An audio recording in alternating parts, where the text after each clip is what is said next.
किसान जो पूरे देश के लिए खुराक उगाते हैं, आज उन पर गोलियां चलाई गईं। मोदी जी बौखला गए हैं। गैस शेल्स और वाटर कैनन से किसानों को धोया गया। इस वक्त किसानों ने कुल मिलाकर 12 डिमांड्स की है, जिनमें से कुछ तो देश के लिए खतरा है, जैसे कि WTO से निकल जाना और इसके अलावा फ्री ट्रेड एग्रीमेंट्स को कैंसिल कर देना। क्यों ये किसान देशद्रोहों वाली डिमांड्स कर रहे हैं? कहीं इसके पीछे भी पाकिस्तान की साजिश तो नहीं है? ये ग्राफ देखें जरा। 12 में से 8 वीट प्रोडक्शन स्टेट्स अपनी कॉस्ट से 50% एक्स्ट्रा नोट कमा रही हैं, वो भी MSP के थ्रू। और अगर मैं कहूँ कि इससे देश को नुकसान हो रहा है, तो फिर हायर MSP के बावजूद इतना बड़ा प्रोटेस्ट। भारत में इलेक्शन सर पर हैं। अगर मोदी जी ने ये डिमांड्स पूरी कर दी तो इसका देश पर क्या इम्पैक्ट होगा, आइए इसे डिटेल्स में समझते हैं।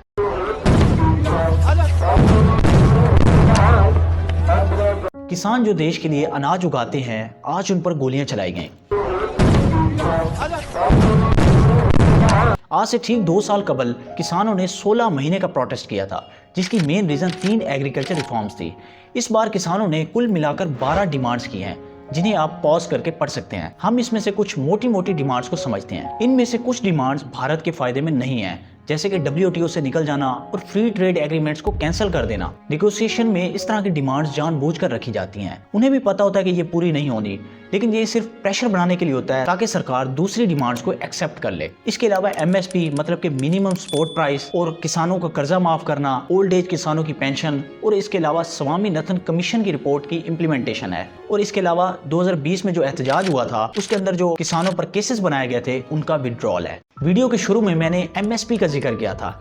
MSP मतलब कि मिनिमम सपोर्ट प्राइस। जब किसी भी वजह से मार्केट में धान की प्राइस गिर जाए, तो सरकार MSP के थ्रू किसानों से वो धान परचेज कर लेती है, जिससे किसानों को नुकसान नहीं होता। अब आप सोच रहे होंगे कि ये तो अच्छा इकदाम है, क्योंकि किसान कितनी मेहनत करते हैं। लेकिन अगर मैं कहूँ कि इससे देश को नुकसान हो रहा है, तो सरकार साल में 2 बार 24 कमोडिटीज पर MSP डिक्लेयर करती है, जिसमें फ्रूट्स, डेयरी और इसके अलावा स्पाइसेस पर कोई MSP नहीं होता, और सिर्फ 6% किसान ही MSP से फायदा उठा पाते हैं। सरकार चाहकर भी पूरे देश के किसानों से धान परचेज नहीं कर सकती, क्योंकि ग्रेनरीज ओवरफ्लो कर रही हैं। फूड कॉर्पोरेशन ऑफ इंडिया की स्टोरेज कैपेसिटी 800 लाख टन है, जबकि 2021 की रिपोर्ट के मुताबिक 900 लाख टन ऑलरेडी ही ग्रेनरीज में पड़ा है। इतना सारा खाना ओवरफ्लो हो रहा है, जिसमें से 30% वेस्ट हो जाता है। सरकार खुद तो MSP पर किसानों से परचेज कर सकती है, लेकिन प्राइवेट कंपनीज को फोर्स नहीं कर सकती, क्योंकि वहां डिमांड और सप्लाई का रूल चलता है। और आज भारत में यही हो रहा है। आज भारत में धान की पर क्विंटल मतलब कि 100 किलो की MSP है 2275 रुपये,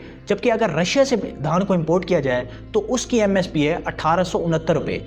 इसीलिए private companies locally produce wheat को परचेज करने की बजाय रशिया से इंपोर्ट कर लेती हैं, जिससे देश को नुकसान हो रहा है। ये प्रोटेस्ट पिछले साल की कंटिन्यूएशन नहीं है, क्योंकि 2020 के प्रोटेस्ट में ऑलमोस्ट सारी डिमांड्स पूरी कर दी गई थी। भारत में इलेक्शन सर पर हैं, कहीं ये ब्लैक मेलिंग तो नहीं है। इस साल जो बजट अनाउंस हुआ, उसके एस्टीमेट के मुताबिक department of agriculture and farmer welfare के लिए 1,17,528 करोड़ रखे गए, जिसमें PM किसान फंड, प्रधानमंत्री फसल बीमा योजना, इंटरेस्ट सबवेंशन स्कीम और प्रमोशन ऑफ फार्मर FPO शामिल है। जबकि department of chemical and fertiliser के लिए 1,64,150 करोड़ रखे गए, जो कि किसानों को फर्टिलाइजर पर सब्सिडी देने में खर्च होंगे। अब अगर सरकार MSP को लीगलाइज करती है, तो इसका देश पर क्या इम्पैक्ट होगा? भारत की इस साल वीट प्रोडक्शन 114 मिलियन कॉस्ट कर सकती है, मतलब ज्यादा खाना। जब ज्यादा खाना होगा तो उसकी प्राइस कम होगी और गरीब खुशहाल होगा, और इसके अलावा जो बचेगा उसे एक्सपोर्ट करके पैसा कमाया जा सकता है। लेकिन ऐसा नहीं है। जब सरकार MSP को लीगल राइट दे देगी,